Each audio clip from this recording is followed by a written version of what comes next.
You're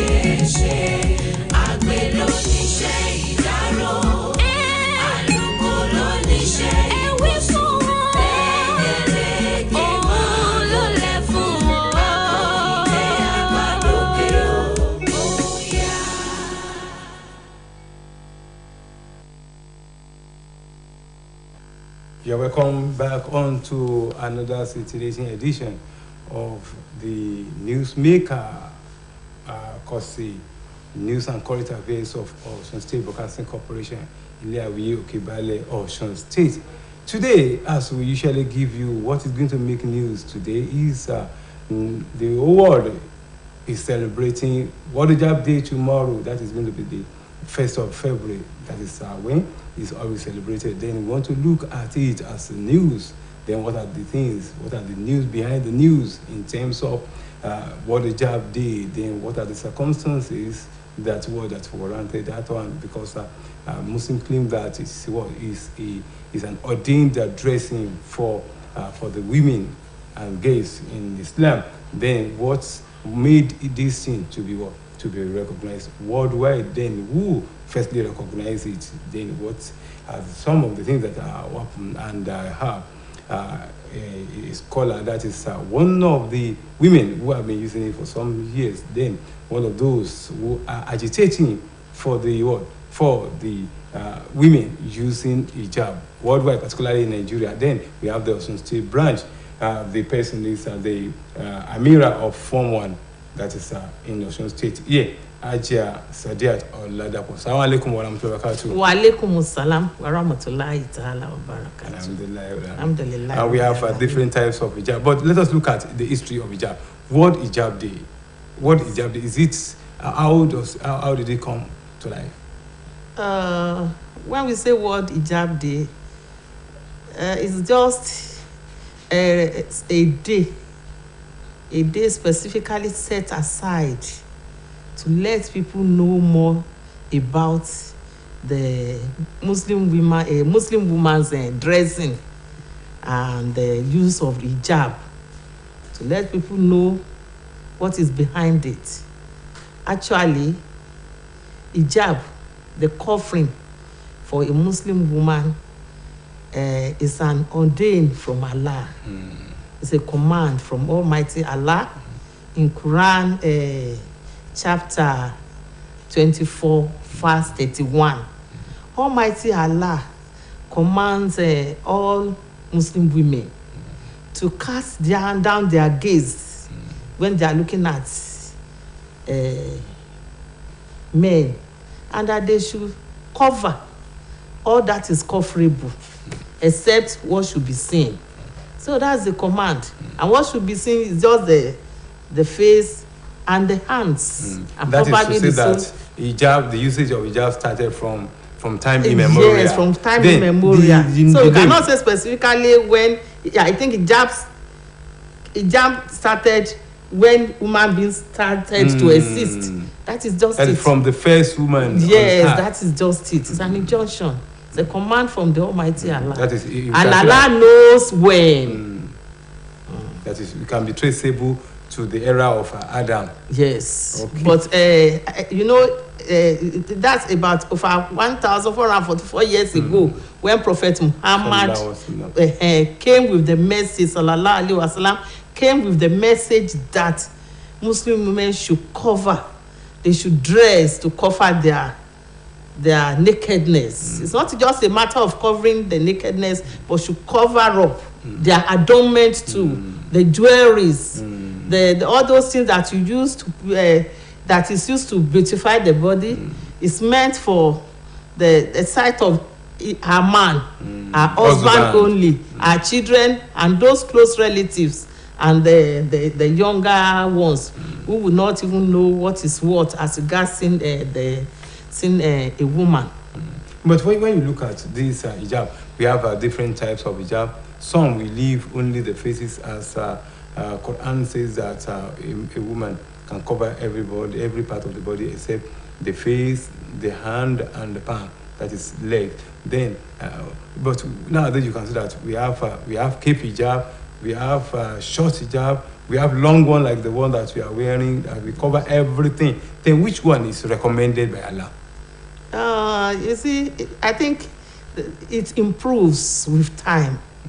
And I think it depends on the type of cloth you are putting on and the type of work you are doing, the type of vocation you are into.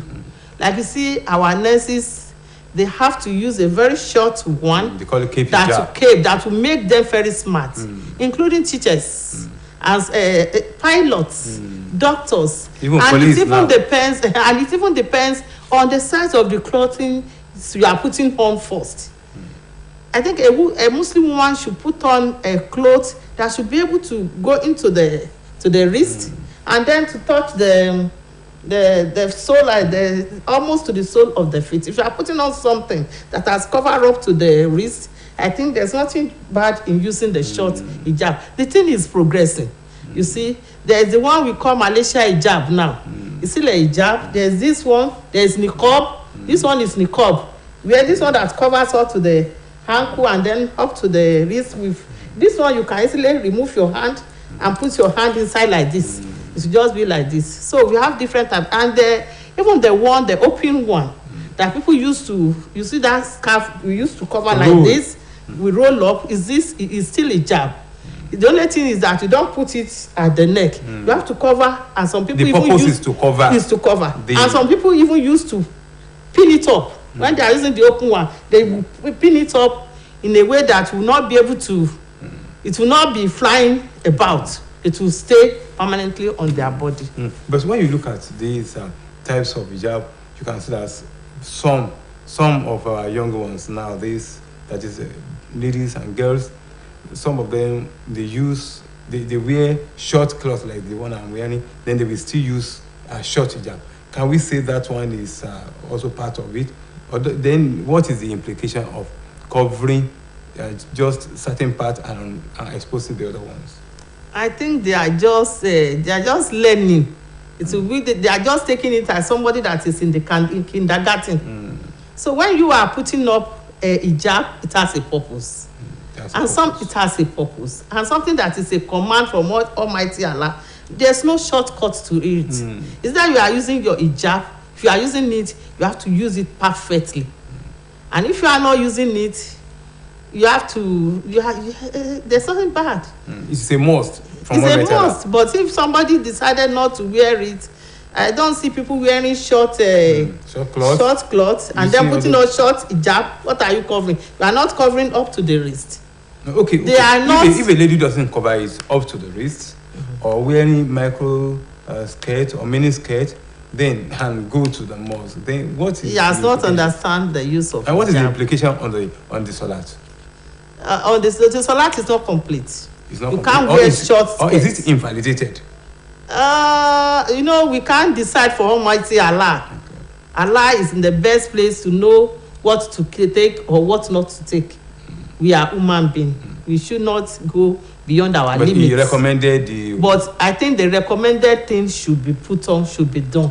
Whether it's going to be accepted or not going to be accepted, I think that one depends on Almighty Allah subhanahu wa ta'ala. But all what I know and I want to say is that it's a command. It's a command from Almighty. Cover up. And especially when you are going into prayers. The prayer, you are going into the prayers for some purposes. Why do you not have to?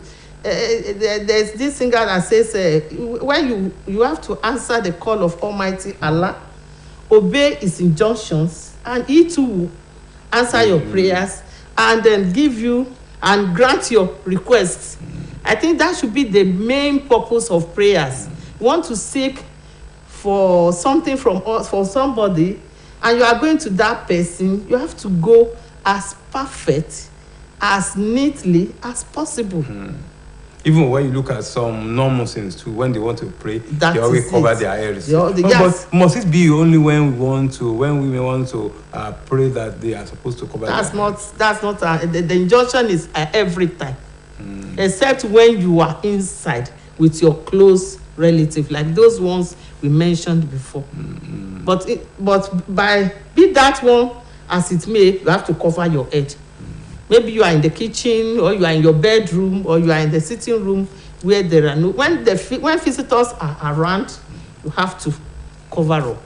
Okay, let us look at it because as the world is celebrating World Hijab Day tomorrow, that is 1st of February. Then Nigeria is among them, and more than 52 countries. More than 150 countries. More than 150 150 countries. That means we can say the world. The world is celebrating Hijab. I want to say congratulations to women. Alhamdulillah, thank you very much. Let you be able to use it longer time.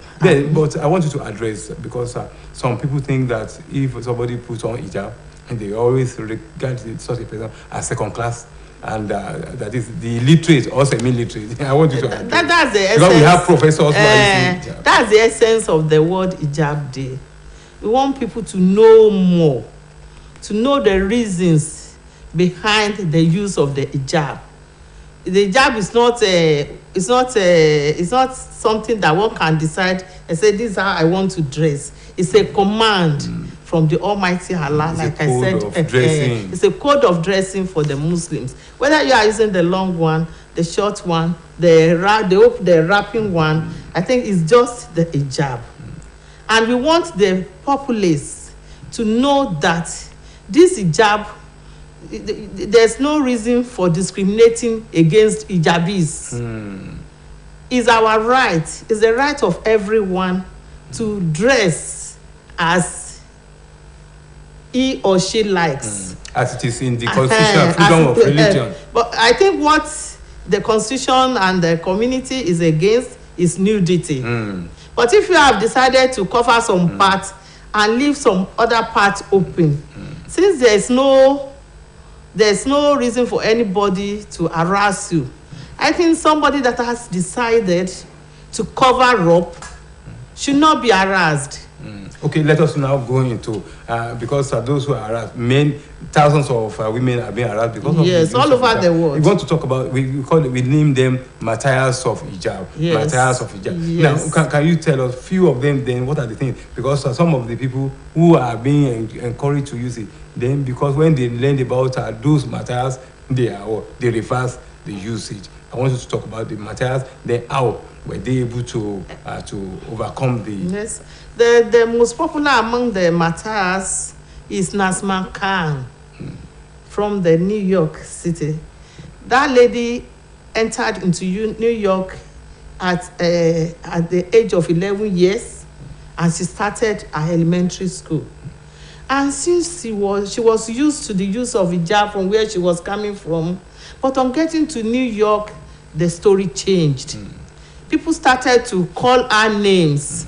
They started to call her names, and they were trying to isolate her. She faced a lot of challenges, and by the time there was this the attack on the 9/11 attack, she was then in the university, and they gave her series of names like Osama bin Laden, terrorist, extremist, and so on and so forth. And having gone through all these trials, she decided later to set a day aside for people to let them know the value of hijab. So she declared a day 11 years ago, precisely in 2013, that was the first. She declared 1st of February as the first World Hijab Day, where she invited different women and men from other religions to come and understand the reason behind the veil. And so they came around, and since then, other countries have been joining the World Hijab Day. Like I said the other time, over 150 countries of the world will be celebrating World Hijab Day tomorrow. Alhamdulillah, Rabbil Alamin. I think that lady deserves our commendation for coming into the forefront. This is something she suffered for. She was castigated, she was isolated. Then she started and let people know more about the hijab. And in Nigeria here, we have so many martyrs. Like the one that happened at the OAU and the University of Lagos, and the most recent one is our lawyer, that lady Amasa Fridaus, who was denied law school for that year until when people rose up, and then I think the thing there was a legal process for long, where she could not graduate the year she was expected to graduate, but at last she became victorious, and then Almighty Allah uses that one to let people know more about hijab. And that is why by now there's the law school, there's no compulsion on whether or not to use the hijab. It's already clear. So Muslim children have the right, when they are in the law school, to put on their hijab. We have so many materials. Even here in School of Nursing in Osogbo. In the School of Nursing in Osogbo. And I want to tell you that up till now, some people are still in that habit. But I want to thank Osun State government. During the era of,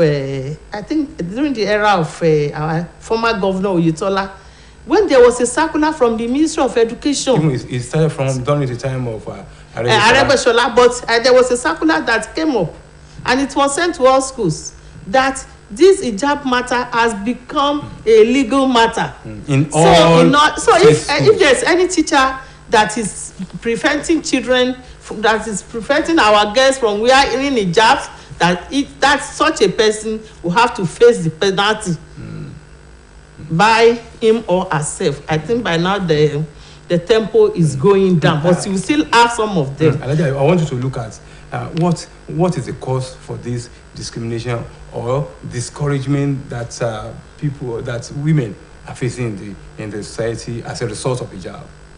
I think it has to do with ignorance. Ignorance, not religion. There is no religion of the world that allows nudity or part dressing where you have to expose. What's the need to expose? You have to dress corporately. That one dress corporately. No. Hijab even make it more corporate.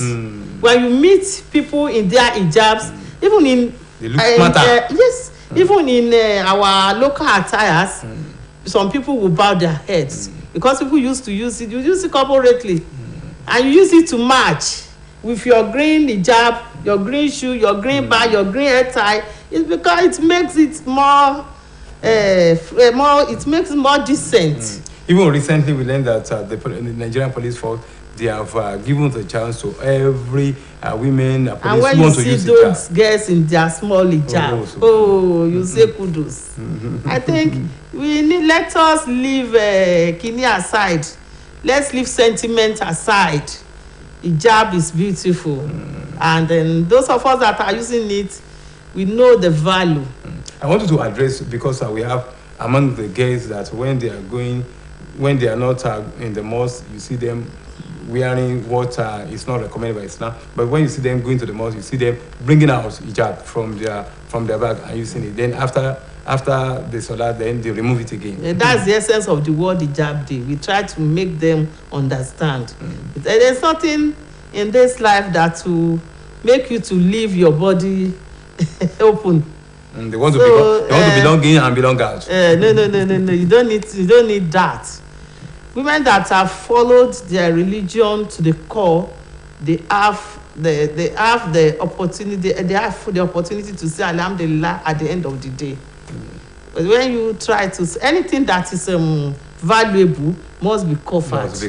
Look at gold. Where do you find it? Pearl, diamonds. Where do you find it? Covered. It's not just by kini. Almighty Allah has reasons for keeping those things where He has kept them. Tomorrow is World Hijab Day. What is the preparation for the day in Nigeria and in Osun State? Alhamdulillah. I want to thank all Muslim women in Osun State, all the associations, all the societies. We are coming together to celebrate under the umbrella of Osun State Muslim women to celebrate a 4-day program. For this year's World Hijab Day. Inshallah, tomorrow, Wednesday, 1st February, is for sensitization on here. Which you have started now? Yes, which we have started now. Alhamdulillah. Where? There will be a news talk on OSBC Radio. Okay. Tomorrow, Wednesday, 1st of February. On Thursday, 2nd of February, there will be visitation to schools. We want to go to schools. We want to talk on the importance of hijab, and we'll be giving out hijabs to students. To be giving out hijabs to students. We have a program to go to Okela to meet our royal father, the Kabiyesi of Okela, Orogun, to give hijab to his children, the female students there. But we are not sure of this issue of petrol. If you are able to get, but if not, we'll make sure maybe we have to send it to them. And then we'll be visiting some schools here in Osogbo to talk about the use of hijab and give them hijabs, which we have prepared. All the associations have come together to get some hijabs for our school children. And on Friday, inshallah, we'll be worshiping at Ojoba Central Mosque. All Muslim women from different organizations like Form 1, Korib, Nosfat, Istijaba, Al-Muminat, and others. There are about 17 of us. Man, Konitat, and so on and so forth. Standard bearers, and so on and so forth, will be coming together at Ojoba Central Mosque for the Jumat service. I want us to talk then about... the grand finale will come up on Saturday at the Osun Multipurpose Hall near Osando on the way to NECO office. That's the 4-day program we have in Osun State here. Okay, I want you to address two people because we don't have much time again. I want you to address the issue of those who ostracize the users of hijab that we call hijabites. Then those who are using it, who are still not using it properly, yes. not confident. Then I want to advise those who discourage them and those who are using it. I think those who discourage them, we need to sensitize them. So a matter of fighting, everybody has the right to dress the way he or she likes. So if I am trying to cover my own body and you are trying to show off, I don't think there's any problem in that. You can choose who to be. I can choose who to be. And we all have our role models. I think some of our role models are those that we have mentioned, like our Amasaf Ridas, like our Nasma Khan from New York. A minute, those who are using it without confidence. We need to sensitize them to be more confident. And you see this youthful exuberance. I think that is what is just troubling them. Because we see some of them using it at times, some not using it. I think that's the essence of the word. I want to appreciate you. That is a word from the Form 1 Mira Osun State. Ajia Sadiat Oladapo talking on the Newsmaker today. By the grace of God, I wish you many more celebrations. This is a convenient point. We are going to draw the curtain of Newsmaker. This week, we are going to meet by the grace of God next week for another scintillating edition of the program. I'm Adebisi Abdul Aderotimi saying bye for now.